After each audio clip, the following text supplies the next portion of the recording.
ఆత్మవ్యూహంలో చక్రధారి.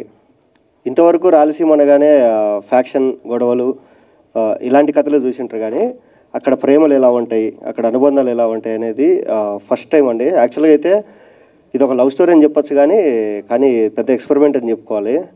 సినిమాలో 2 కాదు క్యారెక్టర్లు, చాలా క్యారెక్టర్లు, ఒక 8-9 క్యారెక్టర్లు ఉంటాయి. ప్రతి క్యారెక్టర్కి ఇంటర్లింక్డ్ ఉంటుంది.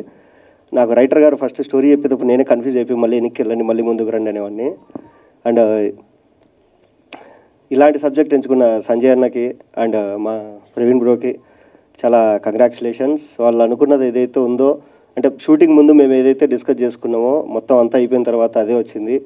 అండ్ మాలాంటి వాళ్ళని ఎంకరేజ్ చేయడానికి, బ్లెస్ చేయడానికి వచ్చిన గెస్టులందరికీ చాలా థ్యాంక్ యూ అండి. నాకు ఇక్కడ ఒక స్పెషల్ మూమెంట్ చెప్పుకోవాలండి. ఫస్ట్ టైం నేను స్క్రీన్ మీద కనపడ్డ సినిమా అన్నతోనే. శమంతకమణిలో ఫస్ట్ టైం నన్ను నేను స్క్రీన్ మీద చూసుకున్నా అండి. చాలా థ్యాంక్ యూ అన్న.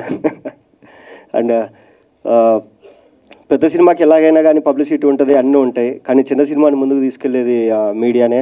ఒక చిన్న సినిమా కోసం కూడా మీరందరూ వచ్చి మీరు చేసే ఎంకరేజ్మెంట్కి చాలా థ్యాంక్ యూ అండి. అంతే. ఇక్కడికి వచ్చి మమ్మల్ని సపోర్ట్ చేస్తున్న ప్రతి ఒక్కరికి thank you so much. And yes, so నేను ఫస్ట్ టైం నేను మూవీలో చూసుకున్నది చైతన్య గారి మూవీలో, కృష్ణ చైతన్య గారి మూవీలో చల్మోహన్ రంగాలో. నా ఫేవరెట్ అది ఎప్పటికీ.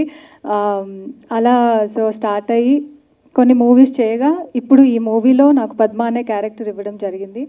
అండ్ నేను ఫస్ట్ స్కెడ్యూల్ షూట్ చేస్తున్నప్పుడు ఐ వాజ్ నాట్ షూర్. నేను డైరెక్టర్ గారి దగ్గరికి వెళ్ళి, రైటర్ గారి దగ్గరికి వెళ్ళి నేను మళ్ళీ అడిగేదాన్ని, ఇది నేను చేయగలుగుతానా అని. 50% కూడా నాకు అంత కాన్ఫిడెంట్గా ఎప్పుడు లేదు.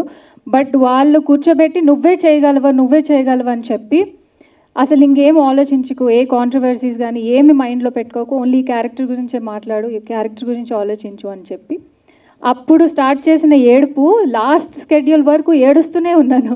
ఈ సినిమా అంతా ఏడుస్తూనే ఉన్నాను. అదే నా character. But thank you so much నాకు ఇంత మంచి డైలాగ్స్ అండ్ ఇంత మంచి స్క్రీన్ ప్లే అది రాసినందుకు.